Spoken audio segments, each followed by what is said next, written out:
মানুষের আছে যত বেশি তার চাই তত বেশি। শেখ সাদি রহিমাহুল্লাহ, ইরানের বিখ্যাত কবি, বালাগাল উলা বিকামালিহি কাশাফাদ দুজা বিজামালিহি, এই কবিতা লিখে বিখ্যাত হয়েছিলেন।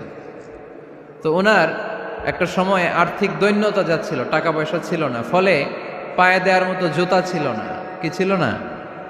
জুতা ছিল না। তো খুব আফসোস করে একদিন মনে মনে আল্লাহরে বলে, আল্লাহ, আমি এত বড় কবি, আমার পায়ে দেওয়ার মতো জুতা নাই। আহা!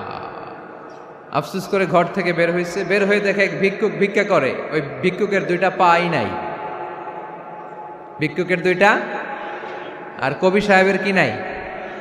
জুতা নাই।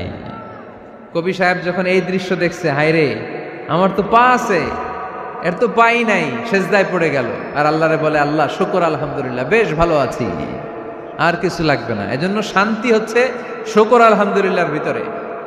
শান্তি কিসের ভিতরে?